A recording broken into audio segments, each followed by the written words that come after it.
suasana di fiskal itulah yang kemudian kita melihat sepanjang 2026 ini belanja yang mungkin kita bisa gunakan bahasa yang sedikit sederhana agar masyarakat mengerti, fiskal yang ugal-ugalan. Justru itulah dengan pengetahuan publik yang seperti itu, pemerintah tidak akan ugal-ugalan seperti yang disampaikan oleh publik, melakukan itu secara terukur, gitu, dengan hitung-hitungan. Gitu. Artinya pasar tidak mudah percaya.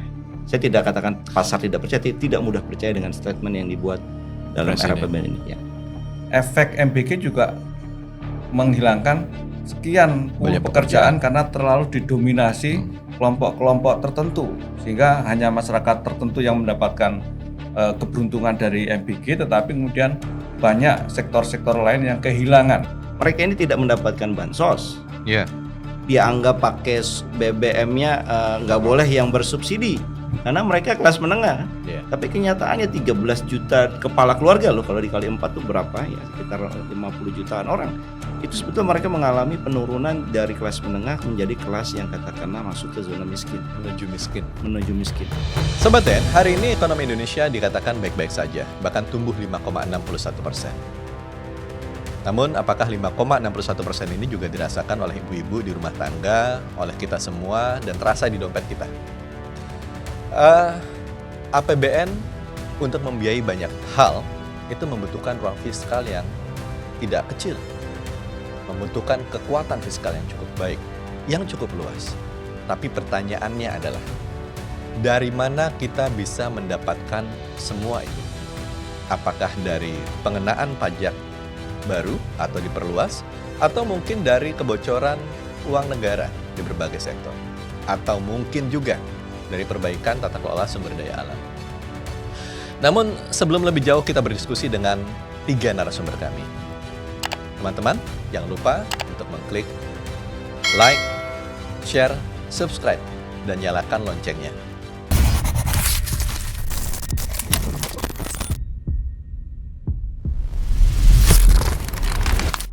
Kami membawa sejumlah narasumber yang sangat capable, 24 karat untuk menceritakan apa yang sebetulnya terjadi di negeri ini dalam beberapa waktu terakhir.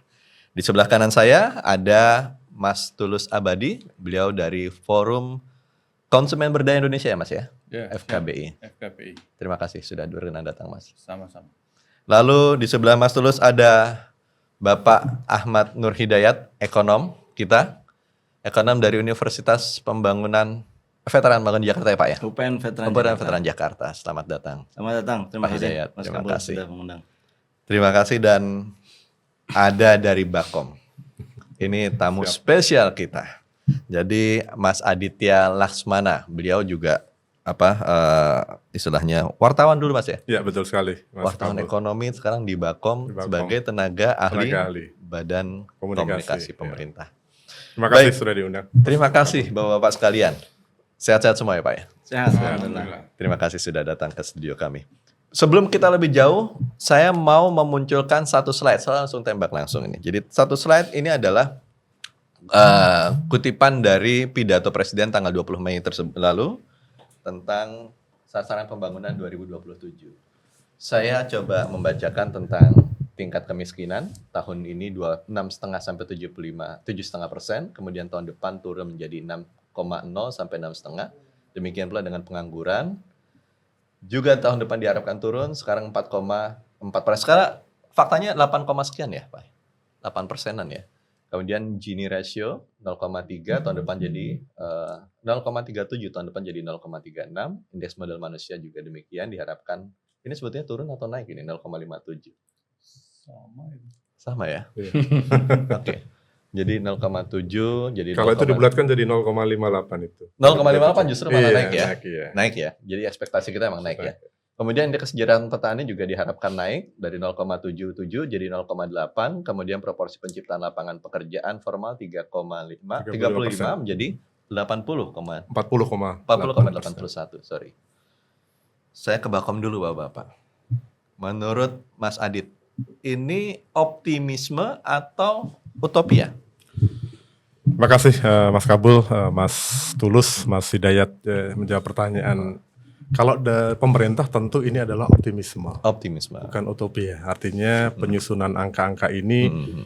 kalaupun dilihat ini seolah-olah tidak realistis, tetapi kita kan harus melihatnya trajektori ke depan ya.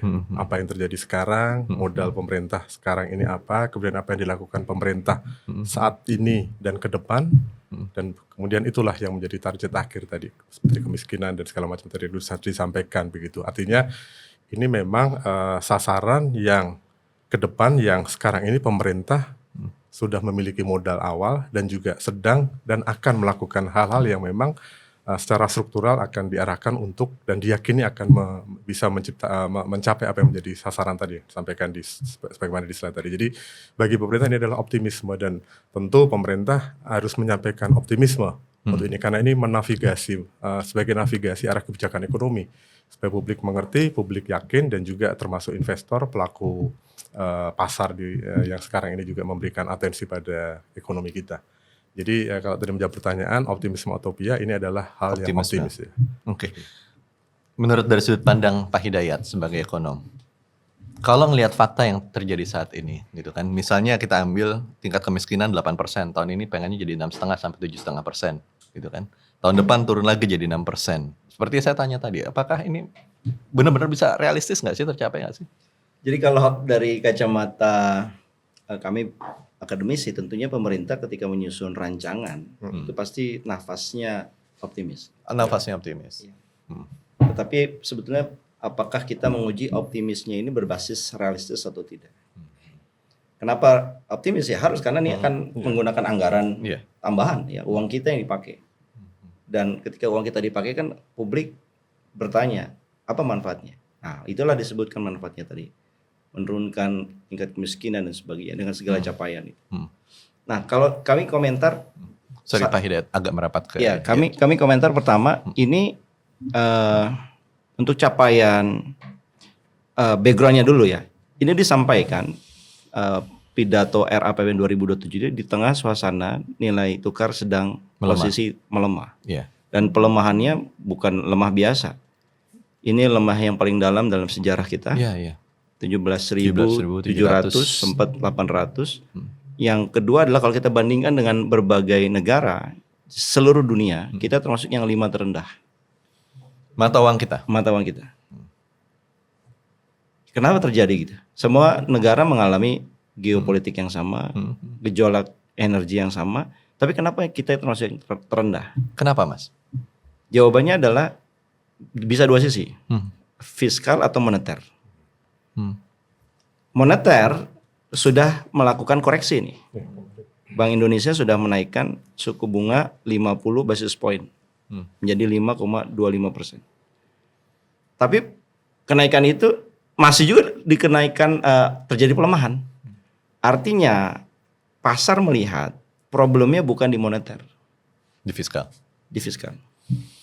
Dan suasana di fiskal itulah yang kemudian kita melihat sepanjang 2026 ini belanja yang mungkin kita bisa gunakan bahasa yang sedikit sederhana agar masyarakat mengerti, fiskal yang ugal-ugalan. Fiskal ugal-ugalan. Ugal-ugalan kalau bahasa sederhananya. Atau bahasa akademiknya adalah tidak prudent. Kenapa?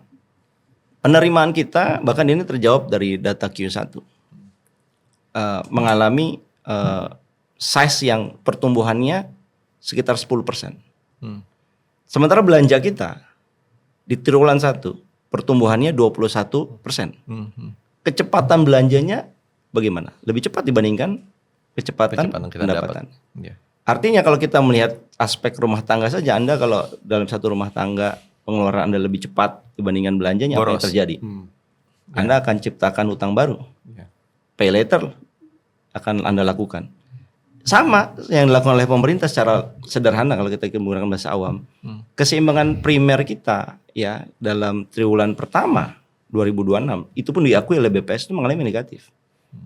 Triwulan pertama negatif kenapa? Artinya untuk membayar bunga hutang yang berjalan di triwulan itu saja kita nggak bisa bayar pakai pendapatan dalam negeri sendiri. Tapi kita membayarnya pakai utang baru yang kita ciptakan. Ini saya cerita hanya triwulan per 1. Kemudian nanti ada orang yang mengatakan ini kan seasonal aja, setiap triwulan sama. Oh enggak, untuk spending enggak sama. Biasanya kita di Q1 spending kita apa? Pelan, melambat. Ya enggak jor-jor, nanti jor-joran tuh di Q3, Q4. Tapi ini kita di Q1-nya udah cepat sekali. Nah, kenapa begitu ya? Karena tadi implementasi program yang tanda kutip populisme itu digenjot di awal tahun. Dan saya kira ini sudah diakui juga oleh pihak pemerintah, memang mempercepat, katakanlah mempercepat MBG, mempercepat Koperasi Merah Putih. Ini yang dilihat oleh investor problematik. Itulah kenapa fee moneter yang sudah dikoreksi dengan menaikkan cukup tinggi 50 basis point itu, dan itu sebetulnya bisa mengerem pertumbuhan ekonomi.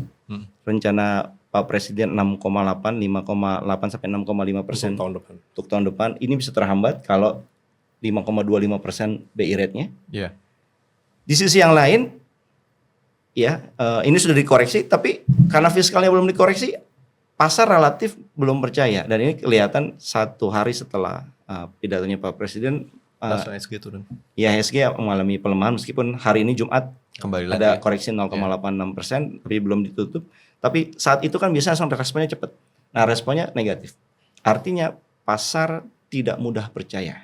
Saya tidak katakan pasar tidak percaya, tidak mudah percaya dengan statement yang dibuat dalam era PBN ini. Ya. Gimana menurut Bakom? Benar ugal-ugalan. Memang pasar nggak percaya. Tentu begini, ugal-ugalan itu memang istilah yang digunakan oleh Nggak prudent lah kalau bahasa ekonomi kan. Tapi kalau kita melihat justru di sini, saya ingin menunjukkan sisi prudensial dari belanja pemerintah, dari policy pemerintah untuk fiskal ini begitu. Memang tadi benar dan itu sudah diakui oleh pemerintah sendiri. Pola belanjanya diubah. Tahun ini di awal tahun itu di-push setiap tahun dan itu memang tercermin dari angka defisit yang kemarin sampai dengan Maret itu 0,93% defisit kita. Dan itu banyak pihak sudah mulai teriak-teriak begitu, mengkritik pemerintah. Tapi kita lihat sekarang di April kemarin itu minggu lalu Menteri Keuangan juga menyampaikan update perkembangan APBN 2026, angka defisitnya itu menurun 0,64%. Artinya begini, dalam melakukan belanja sejak awal tahun, pemerintah pasti juga terukur. Pemerintah juga menyadari bahwa atensi publik sekarang ini, publik semakin isu defisit anggaran ini semakin populer di publik sejak mungkin awal tahun ini begitu. Karena berarti mungkin publik ngerti dong, Mas. Iya mengerti, tetapi justru itulah dengan pengetahuan publik yang seperti itu, pemerintah tidak akan ugal-ugalan seperti yang disampaikan oleh publik, melakukan itu secara terukur begitu, dengan hitung-hitungan gitu. Tadi satu indikator dulu ya, 0,93% defisit di Maret, kemudian menjadi 0,61%. Kenapa itu ada defisit? Defisitnya menurun karena ada peningkatan pendapatan. Kita juga lihat dari update APBN yang disampaikan minggu ini oleh Kementerian Keuangan, ada peningkatan pajak hampir kalau tidak salah sekitar 16%. Dan dari komponen pajak itu salah satu yang beberapa hal yang menarik adalah PPN dan PPH. PPN dan PPH itu kenaikannya 25 dan 40%. Artinya kalau kita lihat PPN ada kenaikan, artinya ada aktivitas ekonomi di situ, ada transaksi, ekonomi, ada konsumsi, ada produksi juga, ada konsumsi berarti ada produksi. Kemudian komponen pendapatan lain yang meningkat adalah PNBP. PNBP juga mengalami kenaikan yang untuk PNBP KL Kementerian Lembaga itu hampir 50%, 49, sekian persen kenaikannya. Artinya ini juga hal yang sudah direncanakan oleh pemerintah juga. Memang salah satunya adalah kenaikan yang KL ini dari kemarin beberapa kali pemerintah Kejaksaan Agung melalui Satgas PKH ya, penertiban kawasan hutan. Artinya dari apa yang dilakukan pemerintah, penertiban atau pembenahan tata kelola kehutanan sumber daya alam ini sudah ada hasilnya melalui sanksi administratif dan ini menjadi pendapatan PNBP yang total sudah sekian belas triliun, sekian puluh triliun itu dan tercermin dari PNBP KL-nya juga naik. Dan inilah yang artinya ada hitung-hitungannya pemerintah melakukan spending di awal. Dan itu juga tercermin dari pertumbuhan. Yes, ya, saya ingin menjelaskan itu bahwa dengan percepatan akselerasi government spending di awal tahun itu setelah memberikan multiplier effect terhadap ekonomi dari program-program prioritas. MBG Oke, pemerintah memang mengakui dari sisi tata kelola harus harus yang dibenahi begitu. Oke. Tetapi di sisi lain juga ada multiplier yang sudah diciptakan. Artinya ini bukan program yang kontraproduktif atau yang buruk, tetapi ada penciptaan lapangan Pertumbuhan kerja. itu kan lebih banyak daripada belanja pemerintah kan, Mas? Konsumsi, sebenarnya pada konsumsi publik. 54% struktur pertumbuhan kita masih 54% dari konsumsi publik. Oke. Belanja pemerintah ini juga meng-create demand juga. Karena dengan spending MBG tadi misalnya, satu hal penciptaan lapangan kerja, ada 1,4 juta penciptaan lapangan kerja. Kemudian juga itu juga memberikan dampak pada pertumbuhan sektor pertanian. Oke. Kalau 5,61% pertumbuhan di kuartal 1, pertanian sekitar 5% sendiri. Dan itu karena ada penyerapan tanaman pangan yang produksi pertanian untuk salah satu kebutuhan MBG. Sektor konstruksi juga tumbuh kurang lebih sama 5%. Oke. Karena apa? Karena ada pembangunan dapur MBG, ada pembangunan 3 juta rumah, dan itu semua meng-create demand. Gitu. Oke. Saya mau tahu kalau dari sisi konsumen, dirasakan nggak sama dompet masyarakat saat ini, Mas Tulus? Ya baik, jadi kalau kita bicara di atas kertas berdasarkan Di atas kertas ya? pertumbuhan tadi memang itu terlihat manis ya. Tapi kalau kita lihat real masyarakat, saya kira itu akan lain ceritanya. Apalagi kemudian kondisi aktual kita dihantam dengan kondisi dolar yang sangat tinggi ya, Semakin di mana kuat dolar. rupiah semakin terpuruk. Nah kalau saya melihat memang tentu kalau dalam konteks pembangunan yang direncanakan pemerintah, ya kita harus optimis. Masa dalam 1 tahun ke depan nggak ada pembangunan kan Agak maju, Mas. nggak lucu ya. Tapi kalau kita lihat problematik struktural dan kultural di masyarakat itu yang saya belum yakin. Nah masalahnya apakah pemerintah mampu mengatasi problem struktural dan kultural masyarakat khususnya untuk rumah tangga menengah bawah atau tidak? Ya dalam arti problematik kemiskinan pun ada dua, kemiskinan yang struktural ataupun kemiskinan yang kultural. Nah, struktural ini kalau tadi dikatakan MBG bisa menyedot sekian tenaga kerja dan segala macam, tapi kan juga dilihat di lapangan banyak keluhan masyarakat di mana efek MBG juga menghilangkan sekian Banyak pekerjaan karena terlalu didominasi kelompok-kelompok tertentu sehingga hanya masyarakat tertentu yang mendapatkan keberuntungan dari MBG, tetapi kemudian banyak sektor-sektor lain yang kehilangan. Misalnya kantin sekolah sekarang terancam tutup. Karena kemudian MBG tidak hanya diberikan kepada siswa, tapi juga kepada guru dan lain sebagainya, sehingga selama ini kantin sekolah hidupnya dari aktivitas belanja siswa dan juga guru tergerus karena ada MBG. Nah ini juga harus diperhitungkan.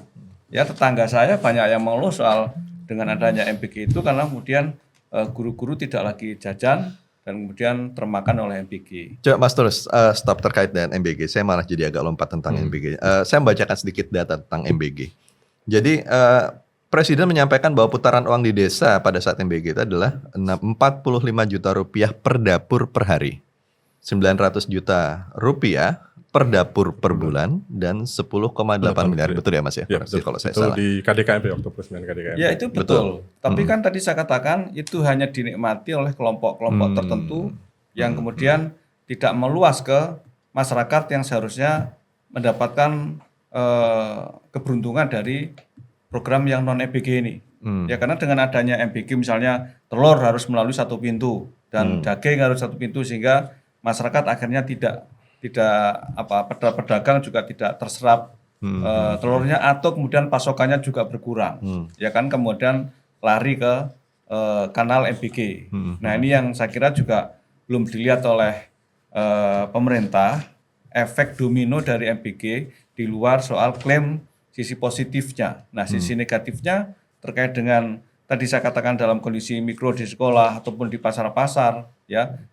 Juga inflasi yang ditimbulkan oleh MBG. Ya kan selama ini terjadi kenaikan harga pangan yang dirasa signifikan. Karena apa? Karena komoditas-komoditas pangan terkonsentrasi untuk MBG. Ya, karena kemudian orang untuk membeli telur pasokannya terbatas. Dengan kata lain masyarakat bersaing dengan SPPG. Iya dong. Karena apa? Karena pemerintah belum menambah pasokan terhadap kebutuhan telur ataupun kebutuhan ayam, bahkan untuk kebutuhan buah misalnya. Ya kan pemerintah memang dalam proses untuk membangun sekian peternakan untuk masuk MBG, baik untuk ternak ayam, telur maupun juga sapi. Tapi kan itu sedang on proses. Ya emang tiba-tiba bisa menghasilkan telur, tiba-tiba bisa menghasilkan ayam atau daging sapi bahkan. Nah, jadi sering saya kritik bahwa di satu sisi pemerintah memberikan satu porsi kepada anak didik sekolah, tapi di sisi lain kenaikan harga terhadap komoditas keseluruhan dikonsumsi oleh rumah tangga mengalami kenaikan, mengalami inflasi. Kenapa? Karena kemudian terjadi konsentrasi kebutuhan bahan pangan untuk MBG. Ya, sehingga justru orang-orang di pasar mengeluh karena terjadi kelangkaan terhadap komoditas tertentu yang dibutuhkan untuk MBG itu. Dan juga tadi di sekolah-sekolah kantin-kantin menjadi redup, bahkan sebagian mati karena terpasok oleh MBG. Ya. Baik, Pak Hidayat, melihat ini bagaimana menurut Pak Hidayat? Kalau merespon ya apa disampaikan oleh Mas Adit tadi ya terkait mengenai penghematan yang sudah dilakukan di bulan April ya, saya kira kalau kita melihat dari gap defisitnya saja kan 243 untuk 3 bulan pertama, 240 triliun. Ini ada di data BPS. Kemudian di bulan Aprilnya ada defisitnya lagi, tetapi mengecil yang dikatakan tadi oleh beliau. Kita nggak bicara incremental seperti itu, kita bicara adalah agregat. Dalam mendesain sebuah RAPBN konteks nasional kan bisa dihitung tuh berapa total belanja, berapa total pendapatan. Betul. Kalau kemudian belanjanya terlalu lebih besar dibandingkan pendapatannya, ekonom sudah mengingatkan. Tapi apa yang terjadi? Menggunakan kacamata kuda, jalan terus. Saya sedang berkuasa. Tapi yang terjadi adalah investor yang merespon. Apa yang terjadi sebenarnya kan pengingatan investor merespon itu bukan baru mendadak seperti ini, Mas. Morgan Stanley Capital International misalkan dia sudah membuat report yang sangat detail dan saya kira reportnya sudah dibaca juga oleh Pak Presiden bahwa ada tidak transparansi dalam pasar keuangan kita dan juga ada sesuatu yang tidak keberlanjutan yaitu fiskal. Lembaga rating setidaknya 2 lembaga rating Fitch dan Moody's ya saya kira sudah juga memberikan satu warning yang sama. Tambah lagi Kadin Cina. Kadin Cina juga memberikan hal yang sama. Kirim surat cinta. Exactly. Sebetulnya Amerika Kadinnya waktu reciprocal juga sama sebetulnya. Tetapi konteks yang banyak ini ya ekonomi domestik sudah mengingatkan, ekonomi luar negeri melalui investor sudah mengingatkan. Ini semua satu suara sebetulnya. Apa keberlanjutan fiskal kita problematik. Artinya dalam mendesain segala pengeluaran tadi kan harusnya dilihat kemampuan cara membayar kita. Ditambah penerimaan kita yang turun. Tadi yang dijelaskan oleh Pak Adit. Pajak yang diambil, yang disebutkan tadi yang PNPB itu naik, itu adalah pajaknya KL. Ini kan kantong kanan, kantong kiri. Yang kita butuhkan adalah negara yang kuat itu, bukan birokrasi yang kuat. Tapi masyarakat yang kuat. Kuat apanya? Kuat membayar pajaknya. Kuat membayar pajak itu ditopang dari disposable income mereka yang kuat. Generate pekerjaan dulu. Ini kan enggak terjadi. Kalau cerita PPN, Mas, kalau saya pakai pay later, PPN-nya naik nggak? Naik. Tapi sumber dananya untuk membeli itu dari mana? Pay later. Beban hutang yang harus saya bayar. Kenapa saya gunakan pay later misalkan?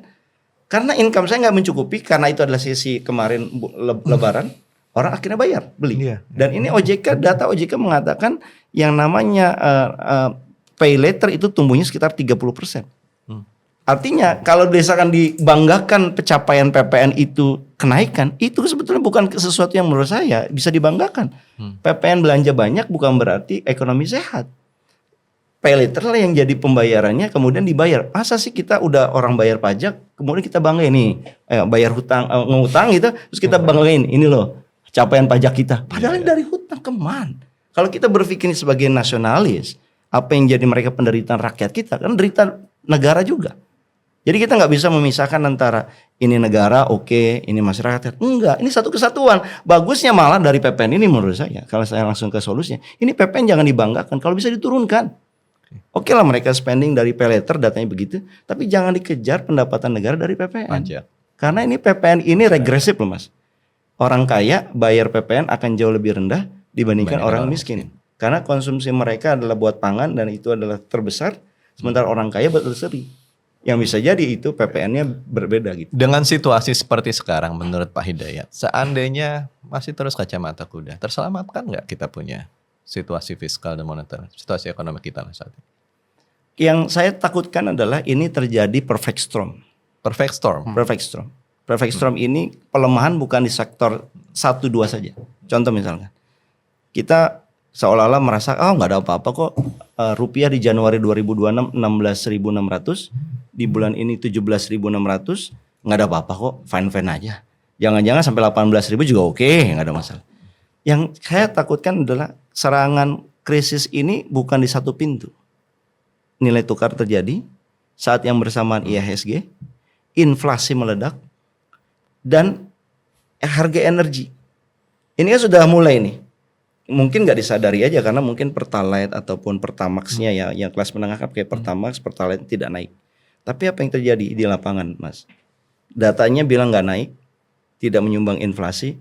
Masyarakat di daerah Palangkaraya udah panik buying karena nggak ada Pertalite.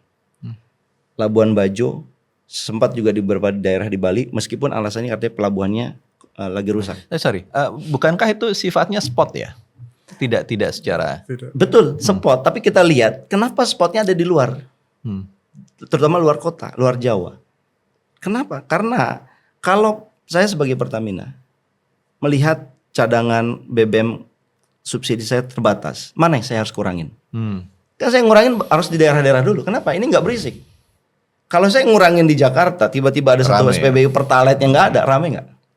Yeah. Langsung saya ditelepon nanti sama menteri. Tapi kalau soal Pertalite, kalau di luar Jawa itu karena memang ada dugaan penyalahgunaan oleh kelompok tambang industri yang dia harusnya tidak berhak atas BBM subsidi, tapi kemudian dimakan dari BBM subsidi milik masyarakat, sehingga terjadi antrian, terjadi distorsi yang sangat signifikan, yang berlebihan ya, sehingga penyalahgunaan itulah yang seharusnya memang diatasi oleh pemerintah daerah, aparat penegak hukum dan juga Pertamina untuk mengurangi penyalahgunaan di tempat-tempat tertentu. Poin saya gini, Mas, kenapa saya cerita di daerah? Ini kan masyarakat di daerah kita yang jauh dari ibu kota, akhirnya mereka harus mengkonsumsi biaya lebih mahal. Biaya Pertalite tidak ada, akhirnya pertama uang mereka sedikit, tapi mereka dipaksa untuk spending lebih banyak. Saya kira di mana keadilan kita sebagai bagian dari bangsa? Ini kan saudara kita juga. Tapi kan udah, yang penting Jakarta aman, yang penting Jawa aman. Yang penting nggak berisik. Yang penting nggak berisik. Itu dangerous pemikiran seperti itu. Nah, ini yang saya kira tadi perfect storm yang saya maksudkan tadi, gejolaknya mulai terjadi, mulai bertanda bersamaan. Yang jadi masalah ketika ini meledaknya bareng, apakah bisa social unrest ini kita hindari? Itu pertanyaan besarnya. Oleh karena itu lebih baik daripada ini akan terjadi, lebih baik udahlah kacamata kudanya dilepas dulu, pakai kacamata keren lah, gitu. Bisa lihat kanan kiri gitu. Gimana Bapak melihat itu? Begini, Mas Kabul, saya menanggapi Mas Hidayat tadi istilah perfect storm ya. Tentu pemerintah tidak melihat ini bahwa kita tidak dalam tekanan. Yeah. Artinya harus realistis juga. Memang kondisi dari eksternal. Tapi yang mesti publik lihat adalah seberapa kita mampu untuk bertahan di tengah tekanan ini. Apa modal yang kita miliki, kemudian bagaimana resiliensi kita dan agility kita untuk bisa bertahan dan melewati ini. Semua negara mengalami situasi yang sama. Pun Indonesia, kita tidak menutup mata adanya itu. Tetapi poin di sini adalah di tengah tekanan ini seberapa besar yang kekuatan pemerintah, kekuatan ekonomi nasional kita untuk melewati begitu. Jadi kalau kita lihat memang kita memang masih memiliki satu modal yang mungkin bisa dikatakan ini blessing ya. Struktur ekonomi kita kan masih konsumsi domestik 54% begitu. Nah, inilah yang bisa menyebabkan kita mengalami decoupling dari situasi eksternal sekarang ini. Beda misalnya memang kita terkoneksi terlalu dalam dengan lingkungan eksternal ekonomi eksternal ini, sehingga manakala ada sesuatu di global kita langsung perfect storm gitu. Tetapi kita memiliki resiliensi dari dalam negeri, dari domestik, yaitu konsumsi domestik yang selama ini menjadi pilar 54%. Bahwa ini secara struktur tidak ideal, tetapi dalam situasi ini tentu hal yang memberikan satu resiliensi dan agility untuk kita. Artinya ini tetap bisa, dan inilah pemerintah melihat bahwa dengan salah satu poin inilah yang perlu diselamatkan. Makanya tadi kita melihat kalau saya mencoba menjelaskan ini kan tidak bisa berdiri sendiri semuanya. Soal inflasi, oke, itu memang yang harus dijaga oleh pemerintah. Tapi minimal 2,42 ini kan ya masih oke. Itu kemudian juga kenapa BI baru menaikkan suku bunganya sekarang? Padahal ekspektasi publik sudah lama. BI 7 bulan 4,75 dari Oktober sampai dengan terakhir kemarin kemarin baru dinaikkan 5,2. Sementara nilai tukar rupiah sudah terkoreksi cukup lama, kenapa BI tidak? Tentu ini juga bagian dari BI untuk pro stability gitu loh. Bagian pro stability bagaimana kebijakan moneter ini tidak mencekik masyarakat. Karena kalau suku bunga naik sudah pasti itu tekanan pada konsumsi domestik terjadi. Jadi ini bauran kebijakan fiskal dan moneternya ini menurut saya justru ini berjalan di tengah situasi uncertainty yang tidak mudah juga buat bangsa ini untuk menghadapi. Jadi ini salah satu bahwa ya ada blessing bahwa struktur ekonomi yang tidak ideal, bahwa konsumsi domestik yang tinggi, seharusnya kan ada industri segala macam, tapi dalam situasi ini kita bisa mengalami decoupling, tidak terlalu dalam mengalami dampak langsung dari keterkaitan imbas ekonomi luar negeri. Itu kan didominasi tadi Mas Adit bilang tentang dari konsumsi ya. Masyarakat gitu. Ya. Konsumsi masyarakat 54,36%. Ya, gitu. Kontribusi pada pertumbuhannya. Betul. Seandainya itu melemah, justru itulah yang harus dijaga pemerintah. Tidak bisa, jangan karena ini kan kalau dikatakan ini badai ini kan belum berlalu begitu, berlalu lalang. Ini masih badai nih. Kita tidak kita melihat ini sesuatu yang memang harus dihadapi pemerintah. Situasi yang tidak mudah oleh bangsa ini, ekonomi kita. Makanya tadi konsumsi ini harus diselamatkan. Tadi kebijakan moneter 4,75, ekspektasi publik teriak BI kenapa tidak. Demikian pula untuk harga BBM, negara lain sudah BBM eceran sudah dinaikkan, pemerintah tetap kekeh. Tentu ini bukan pemerintah kacamata kuda, tetapi ini bagian untuk menyelamatkan konsumsi domestik kita. Tapi bleeding kan Mas ini. Nah, tapi gini Pak, Gimana Mas? Jin, tadi kalau betul konsumsi domestik, tetapi kalau kita bedah itu kan pilar konsumsi domestik itu kan sebenarnya ada dua di situ kan, yaitu ketika Ramadan dan Idul Fitri. Itu yang kalau kita baca data di situ kan yang paling kuat di situ. Nah kita khawatir justru itu melemah karena Ramadan dan Idul Fitri kan sudah lewat. Jadi kalau kita baca data itu kan karena kalau Ramadan Idul Fitri kan memang konsumsinya naik luar biasa. Nah itu yang menopang terhadap konsumsi domestik tinggi itu karena momen Ramadan dan Idul Fitri itu. Nah kita khawatir bukan soal kemudian kondisi yang menurun, tapi karena memang menurun karena konsumsi setelah lewat Ramadan dan Idul Fitri kemudian menurun. Ini yang saya tidak yakin itu nanti kalau itu akan data setelah misalnya Lebaran Haji ini ya, itu nanti bagaimana kita lihat datanya itu apakah memang masih baik atau memang karena efek dari Ramadan dan Idul Fitri itu. Nah ini yang justru harus diwaspadai karena memang kalau kita lihat faktor ability to pay di masyarakat sebenarnya ya di kelas menengah perkotaan memang tampak baik ya, lebih baik walaupun kelas menengah kita juga turun. Tetapi di rural area ya itu terjadi pertumbuhan yang sangat rendah, hanya 1,8%. Artinya daya beli mereka tergerus dengan sekarang ini. Bagaimana Mas Indat ngelihatnya? Jadi apa betul memang di rural itu tergerus daya beli mereka sampai 1,8%? Saya bersyukur karena Pak Prabowo menyebutkan juga angka kelas menengah yang mengalami penurunan. Secara jumlah itu 13,3 juta kepala keluarga. Saya kira ini satu pengakuan yang luar biasa karena saya seringkali berdiskusi dengan unsur pemerintah mendinai adanya penurunan kelas menengah. Ya saya pernah diskusi ada Pak Menteri Koperasi di situ mendinai. Dan di sini Pak Prabowo menyampaikan sudah ada penurunan kelas menengah. Nah, saya kira ini satu pidato yang penting ya karena ada pengakuan di situ. Meskipun pertanyaan saya selanjutnya adalah next-nya gimana? Kelas menengah menurunnya gimana? Kayak saya udah lama bersuara bahwa kelas menengah yang menurun ini perlu dibantu. Mereka ini tidak mendapatkan bansos.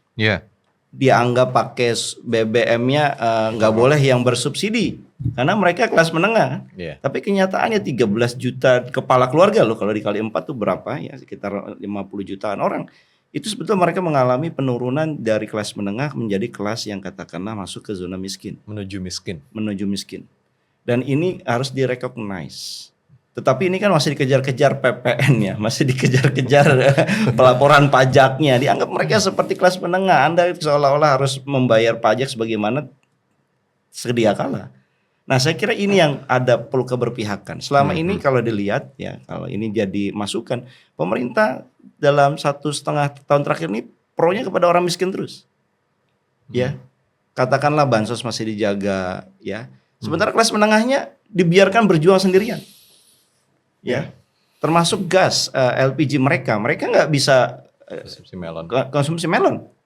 Ya, tapi kenyataannya ini yang kemudian datanya Pak Bahlil terjawab sebetulnya. Kenapa konsumsi LPG naik? Kenapa yang subsidi sifatnya naik karena menggunakan metode volume komoditas? Itu karena kelas yang menengah ke bawah ini karena untuk LPG melon kan sebetulnya mereka menanggung malu, tapi karena mereka nggak punya ya nggak apa-apa mereka beli. Jadi mereka tertolongnya karena mengambil kelas yang subsidi tadi. Dan itu kemudian dikeluhkan oleh pemerintah, lucunya seringkali LPG kita membengkak subsidinya. Loh. Enggak, kalau kita baca datanya dengan benar bukan membengkak, kelas kita yang turun sehingga mereka ngambil porsi ini. Ini harusnya direcognize gitu loh. Anda harus memperbesar yang seperti ini subsidinya. Bukan melanjutkan program yang sebetulnya nggak ada dasarnya seperti tadi, itu yang poin. Saya tertarik dengan kata denial tadi tentang 13,3 juta kelas menengah kita dan yang hitung turun. Presiden mengakui itu, gitu kan Mas. Yang saya mau tahu kalau menurut ekonom, apakah Presiden selama ini mendapatkan informasi ekonomi yang salah atau ABS? Ya ini susah dijawab ya, tapi kita kok melihat sesuatu yang saya kira kalau Pak Presiden tidak terinfo itu kayaknya impossible ya. Impossible ya? Impossible kalau menurut saya. Beliau punya segala resources. Oke lah, orang bilang hanya di satu pintu aja nih, bottleneck-nya di sekretariat negara, bisa sekretariat kabinet. Tapi saya kira beliau punya data intelijen juga. Bukan di Bakom ya? Bakom juga saya kira punya akses juga ya, dengan sekarang Pak Kodari ya kan lebih lincah lagi. Beliau juga punya dapat daily intelligence assessment misalkan. Saya kira itu kan. Jadi makanya kalau misalkan Presiden tidak terinfo, saya nggak percaya. Nggak percaya. Yang ada adalah Presiden punya sikap. Yang sikapnya itu menurut kita ya standingnya tidak bisa terkalahkan lah begitu. Nah saya kira ini sikap Presiden. Jadi sikap Presiden ini menggambarkan bahwa beliau berpihak pada. Pertama beliau ingin program kampanyenya jalan. Oke. Saya kira itu sikap beliau itu. MBG-nya harus jalan, Koperasi Merah Putih harus jalan. Tetapi beliau nggak melakukan asesmen secara komprehensif bahwa kemampuannya melemah. Nah di sini saya kira harusnya beliau lebih banyak mendengar. Gimana Mas? Presiden tidak melakukan asesmen deh? Saya ingin menanggapi Mas Hidayat tadi ya, menarik ini soal pengakuan Presiden. Betul, kemarin di pidato memang Presiden panjang lebar itu, harusnya selesai jam 11.10 sampai jam 12 kurang, beliau masih pidato kan, kalau lihat randonya. Mengenai kelompok, kalau saya ingin menjelaskan begini, kita melihat pidato Presiden itu ini dalam satu alur yang utuh gitu, bahwa pengakuan Presiden atas tadi penurunan kelas menengah segala macam, itu adalah apa yang akan dilakukan oleh pemerintahan ini gitu kan.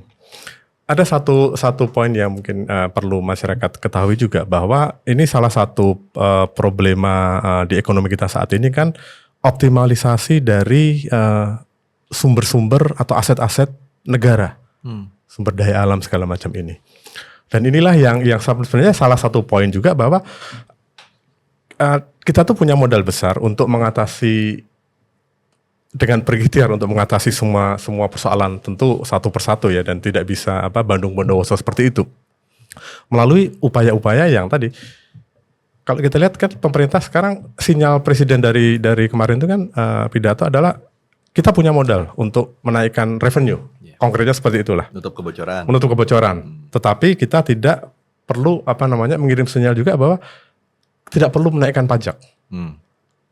Melalui apa? Optimalisasi tadi, optimalisasi sumber daya alam tadi, underinvesting, dan itu harus diakui juga bahwa itu ini terobosan yang selama ini ada persoalannya ada, tetapi tidak pernah ada solusinya, dan ini langsung jebret gitulah. Presiden langsung ada ininya 1 Juni sudah mulai masa transisi yang dana antara sumber daya itu mulai 1 September sudah didirikan semua. Itu bukannya malah menjadi sebagian investor menganggap itu jadi masalah baru karena ada semacam ketidakpercayaan. Kalau misalnya jadinya cost makin tentu tinggi. melihatnya dari sisi kepentingan ya kalau kita melihat ini ya.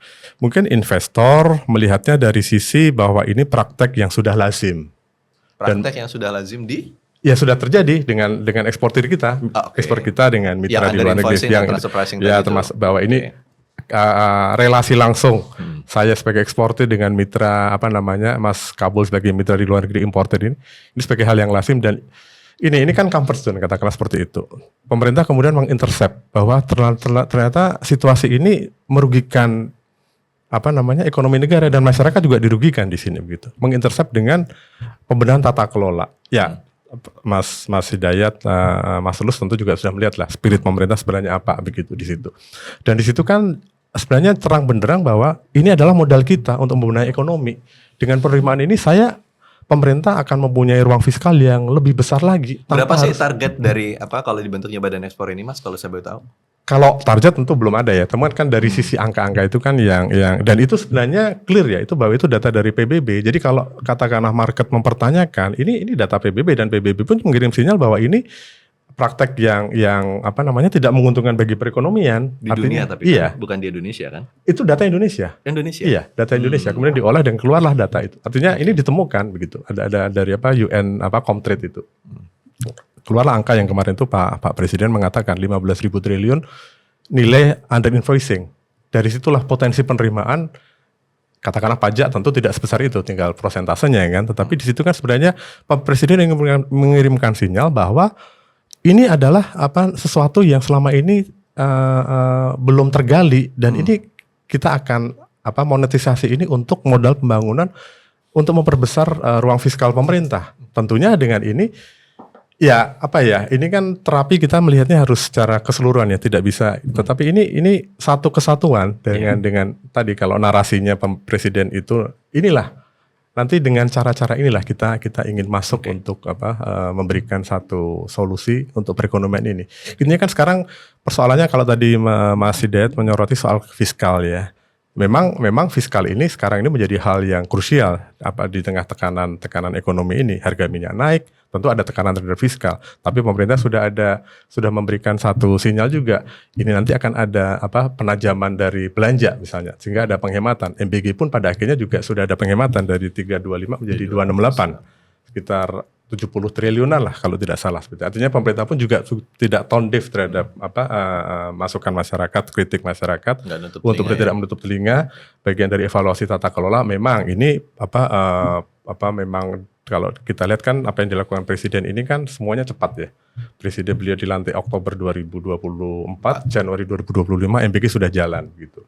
Tentu banyak ada bolong-bolongnya tidak bisa dihindari begitu, dan ini bagian lah pemerintah mendengarkan sekarang ini untuk tata kelolanya dibenahi, kemudian muncul ada angka penghematan juga dari hal-hal yang lain, misalnya kilang Balikpapan, impor solar juga bisa dikurangin, B50 40 triliun penghematan juga dari sisi penghematan KL seperti tahun 2025 kemarin kalau nggak salah hitung-hitungannya ada 120-an triliun lah nanti yang bisa dihemat oleh pemerintah, ditambah dengan upaya optimalisasi dari pembenahan tata kelola, Satgas PKH, kemudian juga dari yang ekspor 3 komoditas sumber daya alam ini, batu bara, paduan logam dan juga kelapa sawit ini.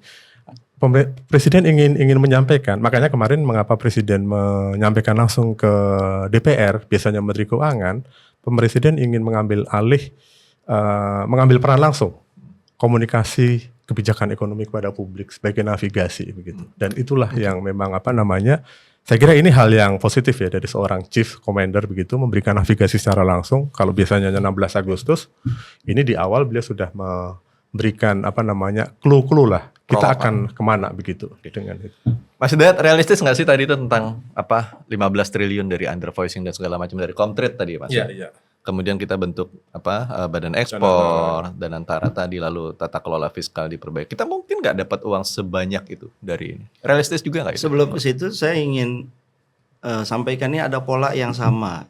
yang selalu dipilih oleh Presiden Pak Prabowo dan pemerintahannya dalam meluncurkan satu program, yaitu polanya adalah berdasarkan niat baik, tetapi dalam hal implementasi dan tata kelolanya seperti urusan nomor 2, nomor 3.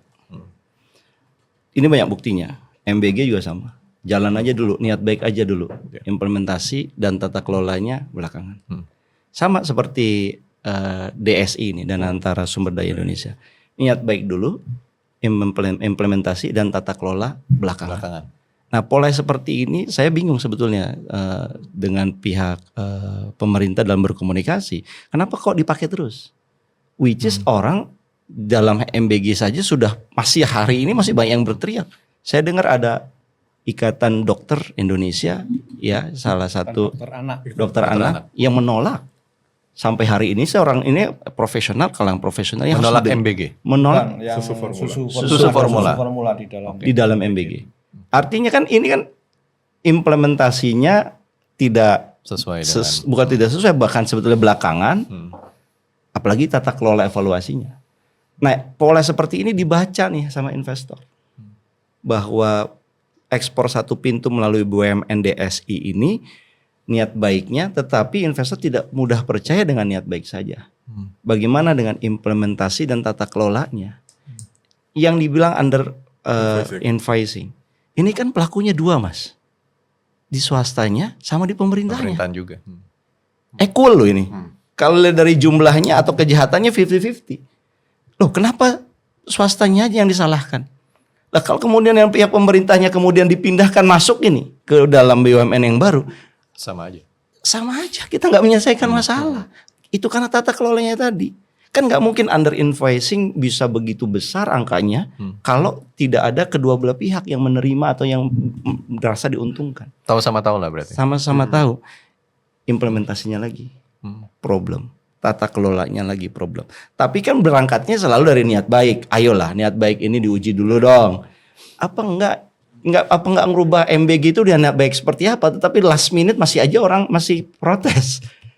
Sama nih seperti menurut saya seharusnya kalau mau belajar dari pola seperti ini, niat baiknya di-keep, implementasinya didetailkan, ada hearing yang namanya mungkin tertutup terlebih dahulu, tata kelolanya disiapkan.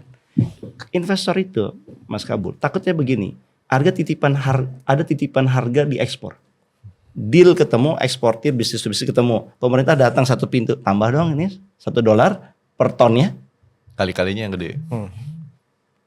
Loh, ini bisnis to bisnis tapi intervention by government. Kalau enggak sih nggak saya keluarin. Itu kekhawatiran. Itulah kenapa ini serius sekali kalangan swasta ini rame. Ya, baik itu eksportir ataupun dari pihak masyarakat juga rame. Bagaimana transaksi bisnis to bisnis yang kalau kita bicara ekonomi 101 laissez faire, ya tidak boleh ada intervensi negara, tapi ini kita memberikan tempat negara berintervensi. Oh enggak, ini kita hanya mencatat. Kemana lah, implementasi detailnya aja belum ada tupoksinya. Enggak, kami hanya mencatat, kami tidak melakukan apa-apa, kita akan persingkat. No, investor itu beda sama kebanyakan publik. Ya, mungkin MBG Koperasi Merah Putih bisa seperti kalau investor enggak, dia butuh dulu yang namanya implementasi detailnya kayak gimana nih, mana yang boleh, mana yang tidak boleh, standarnya apa. Anda ingin jadi trading house atau clearing house, maka clearing house itu mau pakai model yang mana? Model di Arab Saudi atau model di Meksiko atau model di Chili atau model di Eropa? Kan beda-beda nih. Penitipan harga itu mungkin terjadi, Mas. Di salah satu clearing house itu titip. Kita mau mengenerate ekonomi, membangun ini, kita titip dong $1 per ton CPO misalkan. Kalau enggak, saya nggak bisa tanda tangan nih. Tekanan lagi kepada pengusaha. Itu yang menurut saya, kalau belajar dari programnya pemerintah, kok nggak mau belajar ya? Kok nggak ada yang ngasih tahu ya asesmen ini bahwa niat baik itu nggak cukup dalam public policy, harus ada detail implementasinya, mana yang boleh, mana yang enggak. Ini Mas, saya kasih tahu MBG aja. Itu ada udah rame video viral, mobil MBG datang ke Indomaret, beli perlengkapannya. Oh, Indomarko. Kopdes, Koperasi Desa. Iya, Koperasi Desa, mohon maaf, Koperasi Desa. Belinya di situ. Itu kan kalau ada implementasi udah jelas harusnya mana yang boleh, mana yang enggak. Ini kan enggak, sambil berjalan kayak loose. Menurut saya begini, ke depan nih nggak bisa lah. Publik hanya diyakinkan. Percaya saya, percaya niat baik nggak mungkin. Oke. Ya ini menurut saya harus dirubah gaya. Sebelum Mas Adit menjawab, saya mau tahu sebetulnya dari kacamata konsumen tentang niat baik dan implementasi yang lemah ini, gimana Mas Tulus? Ya mungkin niatnya baik ya, karena kan negara ada untuk niat baik itu ya, dan kemudian kita optimis ataupun husnuzon. Prasangka baik ya. Innamal a'malu Tapi binniyat. kalau lihat implementasinya kan banyak centang perenangnya ya, mulai dari MPG, Kopdes dan segala macam. Ya kita apresiasi ada respon dari pemerintah untuk mengurangi anggaran itu terhadap MPG, tetapi itu belum sesignifikan apa yang diharapkan masyarakat ya, karena kan sebenarnya masyarakat Sebentar, MBG itu perlu nggak sih Mas buat menurut ya masyarakat perlu, tetapi dengan segmented. Sebenarnya itu yang kami usulkan sejak awal, segmented kepada kelompok-kelompok tertentu saja, jangan kebiah uyah pukul rata yang kemudian sekian puluh juta, 60 juta, 80 juta anak dikasih makan, bahkan diperluas dengan orang tua, ibu hamil, guru dan segala macam. Untuk apa itu diberikan kalau kemudian terjadi kenaikan harga bahan pangan yang signifikan di keseluruhan komoditas? Kemudian juga pekerjaan turun, PHK dan segala macam. Tugas negara itu menciptakan pekerjaan sehingga tergali daya belinya. Ya. Dan terkait dengan masalah kelas menengah bawah dan juga soal kemiskinan ini kan pemerintah belum mengulik pada dua komoditas. Ya. Pertama ini yang saya kira kemarin pemerintah mengesahkan Perpres tentang 27 nomor 27 soal pelindungan tenaga kerja ojol ya. Itu memang populis dan bagus, tetapi dari sisi nanti masyarakat, konsumen pengguna ojol itu akan terjadi kenaikan tarif yang signifikan. Ya kenapa? Karena selama ini ternyata kelompok konsumen ojol ini ditopang dengan tarif promo yang signifikan dari aplikator. Nah, karena sekarang diskonnya potongannya menjadi 8%, mereka akan menghapus tarif promo. Ya, semuanya. Ketika tarif promo dihapus, ini kenaikan harga, kenaikan tarif untuk biaya transportasi. Padahal selama ini dari data yang ada hampir 40% pengguna ojol itu kelas menengah bawah. Mereka ada datanya, kalau ini nanti dihapus, tarifnya naik, tergerus daya belinya. Karena biaya transportasi kita di Indonesia itu sangat tinggi dibanding negara lain. Karena apa? Karena tidak efisien sistem transportasinya. Dan kedua, yang memicu inflasi di tengah masyarakat selain harga beras. Oke, mungkin pemerintah bisa menjaga stabilitas harga beras karena konon sudah swasembada, sudah stabil dan segala macam. Tapi komoditas lain yaitu harga rokok. Ya, kelas menengah bawah ini tergerus konsumsinya untuk konsumsi rokok. Itu data BPS ya. Data BPS di mana 10-11% rumah tangga miskin itu habis untuk membeli rokok. Rokok ilegal termasuk saat ini yang sangat marak. Nah, ini pemerintah belum bisa mengatasi itu. Ketergantungan rumah tangga miskin terhadap konsumsi rokok yang sangat signifikan dan untuk membeli lauk justru sangat rendah. Nah, ini yang saya kadang bahkan sering mengkritik bahwa kalau pemerintah memimpikan adanya bonus demografi, ya generasi emas segala macam, ini masih sangat jauh. Sangat jauh karena pola konsumsi masyarakat masih sangat buruk, termasuk di sektor kesehatan ya. Data BPJS menunjukkan bahwa 26% anggaran BPJS kesehatan itu habis untuk penyakit-penyakit katastrofik. Ya, yang artinya itu penyakit gaya hidup. Soal rokok lah, soal makanan makanan manis dan segala macam, itu angkanya 50 triliun. Nah, itu tidak masuk radar pemerintah untuk diatasi. Dan itu kalau terjadi maka sistem kesehatan kayak apapun, BPJS kayak apapun tidak akan mampu mengcover. Apalagi tarif BPJS kesehatan itu kan ditetapkan pemerintah masih di bawah standar aktuaria, ya. Di satu sisi di bawah standar aktuaria, tapi di sisi lain tidak mau mensubsidi, menambah kekurangan subsidinya itu atau menaikkan iuran. Jadinya kacau. Kan kemarin berkali-kali BPJS Kesehatan mengatakan setiap bulan defisit 2 triliun. Per Desember ini sudah kan habis. Kalau tidak dinaikkan ataupun juga tidak upaya mengatasi dari sisi hulu. Ya, terkait dengan penyakit katastrofik itu. Oke, gimana Ya. Mbak Kom menilai ini tentang implementasi tadi? Ya, terima lemahnya kasih implementasi? Mas Tulus ini. Jadi memang kalau kita melihat sebenarnya pendekatan pemerintah ini kan tidak hanya satu sisi ya. Iya. Tetapi misalnya MBG itu kan sebenarnya ada multi purpose ya. Terlepas dari memang masih harus ada Kekurangan. evaluasi yang Iya. terhadap pembenahan tata kelolanya. Tetapi kita melihat memang desainnya adalah desain yang bukan hanya tunggal begitu loh. Tapi ini banyak.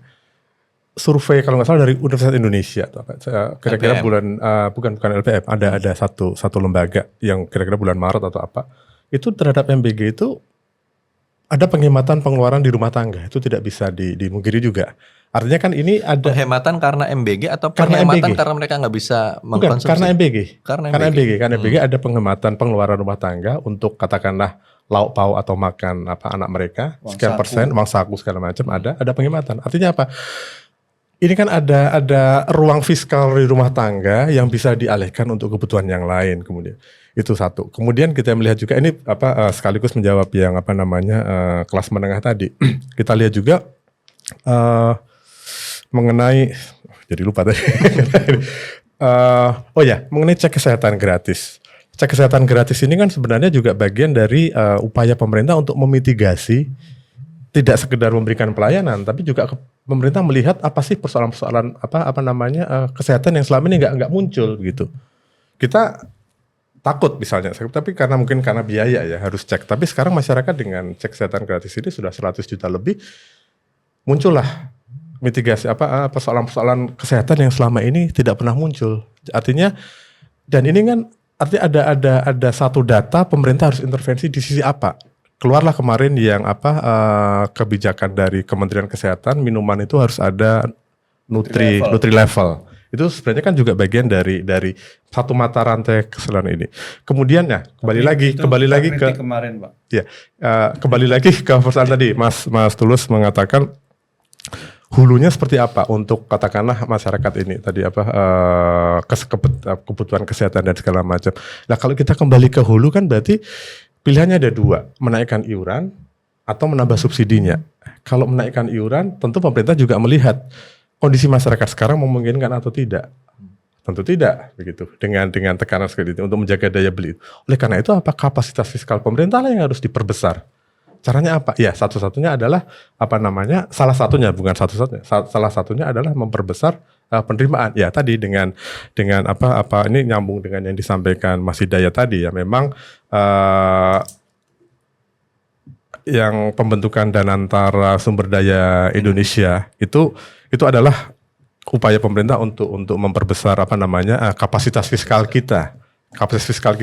Kalau tadi dikatakan negara juga berperan di dalam katakanlah pelanggaran under invoicing. Oke, memang itu fakta bisa terjadi seperti itu. Bahkan kalau tadi kita juga katakanlah mengantisipasi nanti bisa terjadi juga.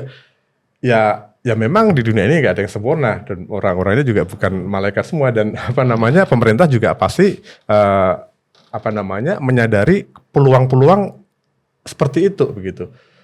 Tentu pemerintah juga ingin memberikan satu legasi bahwa kita ini berbeda dengan yang sebelumnya. Kalau sebelumnya masyarakat mengkomparasi dengan BPPC, ini kan narasinya seperti itu. Ini DSI ini seperti BPPC cengkeh pada masa lalu begitu. Tentu pemerintah belajar dari masa lalu, tidak mungkin akan mengulang kesalahan yang sama. Termasuk juga bagaimana dari sisi pengawasan ke depan bahwa sebagai trading house nanti DSI ini begini, mungkin kalau saya menganalogikan ada dua pilihan, dua-duanya ada peluang penyalahgunaan. Tentu dari hitung-hitungan, kalkulasi, peluang mana yang paling kecil dan yang paling bisa ditutup, peluangnya lebih bisa ditutup, itulah pasti yang kalau kita menihilkan, kita bicara secara konseptual, nol sama sekali sangat ideal, tentu juga hal yang kita juga realistis lah ya. Yeah. Tetapi kita mencari, dibiarkan dengan skema yang lama, artinya yang selama ini berjalan, atau ada alternatif lain yang peluangnya itu kita bisa nutup. Paling besar peluang kita bisa menutup gitu, memperkecil, meminimalisir sekecil mungkin peluangnya. Inilah yang pasti akan diambil oleh pemerintah. Ini adalah pilihan-pilihan kebijakan publik. Pemerintah pasti juga menghitung itu, saya yakin. Pemerintah sebelum presiden mengeluarkan itu sudah belajar, sudah membaca data kemudian juga mempertimbangkan beberapa opsi, keluarlah opsi seperti ini. Ini adalah yang paling resiko paling kecil, paling kita pemerintah bisa peluang terbesar pemerintah untuk menutup celahnya ketimbang yang di sini tadi. Oke. Terkait dengan kapasitas fiskal, saya jadi ingat dulu Mas Tulus pernah ngomong tentang pajak minuman dalam kemasan ya, minuman manis dalam MPDK, kemasan. Cukai, itu Ya. kan untuk memperkuat fiskal juga Nah sebenarnya. betul, justru di satu sisi untuk memperkuat fiskal, di mana pemerintah sedang butuh biaya sangat banyak fiskal, tapi kemudian justru ini dihilangkan, ya. Wacana cukai MPDK yang sejak tahun 2022 kemudian dibatalkan sampai 2026 ini, Dibatalkan atau ditunda, Mas? saya menduga dibatalkan karena nggak mungkin Dibatalkan. sampai nanti sudah mendekati tahun politik. Sementara kalau kita kaitkan dengan cek kesehatan gratis tadi, itu dari data yang saya baca di BPJS Kesehatan, ya dari hasil cek kesehatan gratis itu ada 17 juta masyarakat yang terdeteksi yang akan mengidap diabetes. Ya, ini perlu mitigasi yang sangat serius. Ya, mulai dari pola makan, pola konsumsi, pola hidup dan segala macam. Kalau enggak nanti justru akan sangat besar kerugian negara, masyarakat karena kita tahu penyakit diabetes itu seperti apa. Merembet kemana-mana. Ya, dan itu yang tidak Katastrofik. sampai sekarang belum upaya serius dan sistematis itu soal MPDK lah, soal konsumsi rokok yang sangat tinggi dan cukai rokok juga belum juga dinaikkan ya. 2 kali nggak naik, bahkan kemarin Purbaya mengatakan 2027 tidak akan menaikkan cukai rokok. Padahal cukai rokok itu untuk pengendali konsumsi. Nah tentu saya tidak mengatakan merekomendasikan kenaikan untuk tarif BPJS Kesehatan. Karena kan ada slot yang bisa dimigrasikan, misalnya soal MBG. Kan berapa sih yang untuk BPJS Kesehatan? Jauh lebih kecil, sangat kecil dibanding anggaran untuk MBG.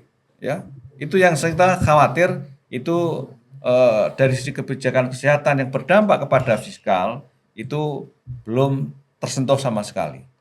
Kalau Mas Hidayat pernah nggak sih melakukan kira-kira ini dari sektor mana saja untuk bisa memperkuat kapasitas fiskal dibanding di luar daripada 2 yang tadi disebutkan soal minuman manis, cukai rokok, ada lagi nggak sih sebetulnya? Karena tadi kesannya yang paling kuat itu adalah ya sektor ini yang harus kita amankan nih, ekspor ini gitu. Iya, kalau dilihat dari narasinya kan seolah-olah dengan kita mampu mengatasi under invoicing itu kita dapat 15 penerimaan 15.000 sertifikat triliun. atau ya begitu kan yang diwacanakan kan. Padahal ini kan tadi lagi-lagi kan kalau bicara resiko, mana yang resiko paling kecil kita dipilih. Kemudian tapi juga dalam potensial profitnya mana yang paling mungkin itu kan jadi agak questionable buat saya malah. Ini orang akan jadi takut. yang ini berarti kan ada penerimaan quote on quote yang tadinya kemudian under table gitu kan, ini kan di bawah table. Saya kira spirit ketakutan itu sudah muncul di kalangan para eksportir dan para investor. Saya terlepas itu bagus atau tidak, tetapi ketika kita bagian dari pemerintah menyampaikan satu kebijakan di mana orang atau satu kelompok ada rasa takut, saya kira ini akan merugikan buat image. Bahkan kita lagi membutuhkan image yang baik gitu. Yang kedua sebetulnya kalau kita lihat ya memang situasi sekarang kalau kita lihat global proyeksi pertumbuhan memang nggak ada yang optimis, Mas. Seluruh dunia. Seluruh dunia. Apalagi Berarti dengan kalau dibilang geopolitik. nggak ada yang optimis, wajar dong apa yang terjadi saat ini di Indonesia. Sebenarnya ya tapi yang terjadi di Indonesia ini kan dipaksakan. Artinya sebenarnya kalau misalkan pemerintah kan selalu 8% ya, dikejar 8%. Bahkan sekarang 5,61% data itu pun tanda kutip sudah ada lembaga lembaga penelitian dari UI misalkan yang mempertanyakan data itu. Hitungan mereka 4,9. Ya, di bawah dari 5%. Poinnya adalah kok kita terlalu kayak hidup sendirian di dunia ini yang punya optimisme yang begitu besar gitu loh. Kenapa nggak kita buat satu pendidikan kepada masyarakat kita untuk realistis? Saya kira ide melakukan penghematan energi itu bagus sekali. Tapi penghematan energi di level bawah, udah dibuktikan dari WFH di level ASN, tidak diikuti dengan size kepemerintahan di pusat. Nambah terus. Bahkan nambah BUMN pun nambah size pemerintah juga. Jadi quote on quote, pemerintah tidak memberikan contoh penghematan yang terbaik. Teladan kita butuh. Teladan. Jadi narasi sinyalnya beda. Kita menghemat, tapi kok sinyal di sini kayak positif gitu, gak usah menghemat ya gitu. Nah ini yang saya kira kita harus luruskan dulu nih cara berkomunikasi nih. Signal linknya itu harus jelas dulu. Signal positif atau negatif. Kita mau berhemat atau kita mau ekspansi. Kalau kita bilang berhemat, anggaran daerah dikurangin. Tapi kok MBG-nya Koperasi Merah Putih saya bingung. Sudah 1.000 dan akan tambahkan sampai akhir tahun 20.000. You can imagine. Satu koperasi itu 1,6 miliar. Yeah. Dikali 19.000 berapa miliar? Berapa triliun? Belum manajernya akan dibayar by APBN, ya kan? Itu dia, sinyalnya nggak nyambung nih. Jadi frekuensinya harus disamakan. Samakan dulu. Kalau misalkan mau berhemat, oke berhemat. Yang tadi Pak Tulus bilang, kemudian ada lagi pengenaan cukai penerimaan tambahan. Saya kira masyarakat akan mengerti itu. Yeah. Tapi yang jelas, kelas menengah harus diperhatiin. Usulan saya sebetulnya, bisa nggak keberpihakan kepada kelas menengah ini dibuktikan yang konkret? Bukan kayak sekarang nih, menurut saya nggak jelas. Apa sih keberpihakan? Usulan saya yang paling konkret adalah penurunan PPN. Itu langsung membantu kelas menengah. Berapa idealnya? PPN kita kan 11%. Sebelum kemudian kan mau naik 12% dilarang. Nggak jadi. Ya. Belajarlah dari Vietnam. Dia turunkan dari 10% menjadi 8%. Masih terlalu tinggi gak 8%? Iya, saya kira signal penurunan itu pun udah satu menunjukkan keberpihakan niatnya tadi. Kok yang niat ininya nggak dilakukan, tapi niat yang gedenya dilakukan. Saya curiga niat baik yang besar tadi melalui DSI ekspor satu pintu ini ada udang di balik bakwan, Mas. Terus terang aja. Kenapa? Ketika memberantas mafia migas, dihukumlah itu anak dari mafia migas. Iya. Tapi kita di belakangan mendengar conversation ini ada pemain baru yang menggantikan mafia migasnya. Come on. Ini juga sama nih di pihak eksportir juga. Akan ada pemain baru nih. Yang tadinya under invoicing, tanda kutip, mungkin pelakunya adalah deep state, ya birokrat-birokrat yang tersebar di berbagai kementerian. Sekarang mau diambil alih dengan ada. Itu yang kemudian signalnya jadi, Anda ini memperbaiki atau mencari kesempatan? Saya kira harusnya narasinya adalah niat baik itu adalah ingin betul-betul memperbaiki diri. Apalagi Pak Prabowo lagi-lagi mengatakan saya menjadi presiden ini disumpah di hadapan kalian DPR ini karena saya betul-betul ingin berjuang. Niat baik. Niat baik. Tapi apakah di bawahnya terlepas hal itu, ya. Itu? Saya kira itu tugas berikutnya yang harus dilakukan. Tapi saya berharap pidato kemarin RAPBN 2027 itu nggak lengkap. Ditambah lagi pengakuan terhadap penurunan kelas menengah harusnya dengan disertai RAPBN 2027 disertai dengan penurunan PPN yang tadinya 11% turunkan jadi angkanya 8%. Oke, Mas, closing Okay. statement sekalian. Saya ingin meluruskan yang soal 15.000 triliun ya. Artinya begini, kemarin angka yang disampaikan Presiden 15.000 triliun itu adalah nilai under invoicingnya, bukan nilai kerugian. Artinya apa? Ya itu memang pada akhirnya itu menjadi kerugian. Artinya bisa ada potensi penerimaan yang kita nggak dapat dari nilai 15.300 triliun. Jadi bukan 15.300 triliun itunya, tetapi potensi itu supaya clear. Kedua, nah ini yang terakhir dari Mas Hidayat ini, kalau kita lihat siklusnya, ini kan sebenarnya kemarin itu kan bukan kalau kita lihat sebelumnya ini kan bukan porsinya presiden. Porsi presiden adalah ada di 16 Agustus. Pidato penyampaian nota keuangan RAPBN itu. Kemarin ini kan sebenarnya jatahnya Menteri Keuangan, lazimnya. Tetapi Presiden kemudian tadi saya sampaikan, Presiden ingin mengambil peran langsung menyampaikan navigasi kebijakan untuk pokok-pokok asumsi makro dan pokok-pokok kebijakan fiskalnya pun beliau menyampaikan, dan ini untuk kesempatan menyampaikan ke seluruh arah kebijakan ekonomi gitu. Tadi sebagai closing statement ya. Tadi ini sebagai clear untuk tadi Mas Hidayat closing kalau dari saya memang ya pemerintah tidak tone deaf ya tentu dengan semua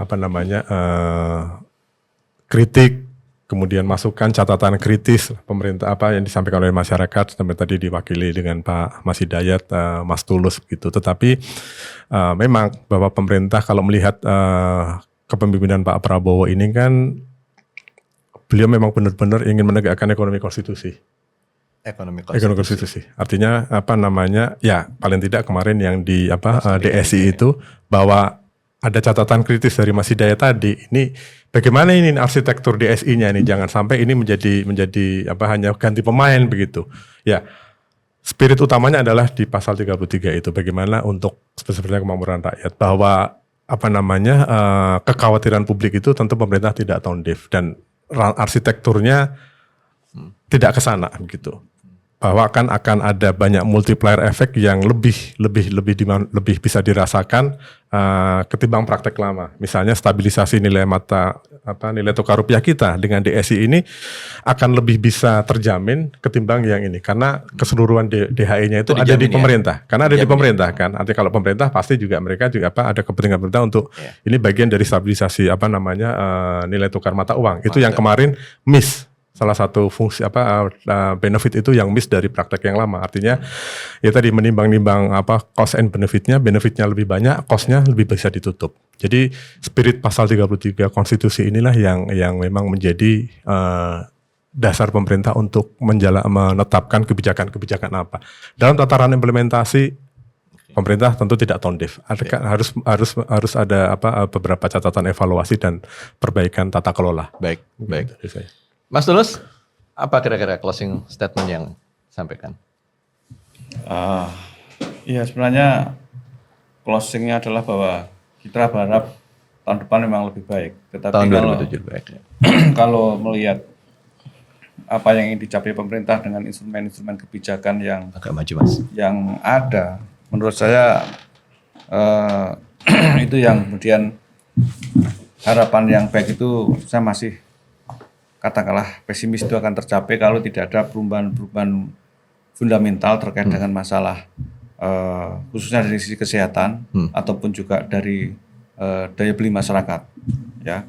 Karena memang pemerintah menjamin misalnya tidak ada kenaikan BBM subsidi sampai akhir tahun ini, tapi kemudian di lapangan terjadi masyarakat kesulitan mendapat BBM tertentu, ya. Kemudian juga tadi saya katakan ada kenaikan tarif transportasi dari ojek online karena kemudian tarif-tarif promonya dihapus, itu signifikan, itu bom waktu karena di satu sisi pemerintah memang ingin melindungi tenaga kerja driver online, tetapi kemudian dikompensasi dengan pembongkaran bisnis mereka dan mereka menghapuskan tarif promo yang selama ini menjadi kebutuhan masyarakat gitu.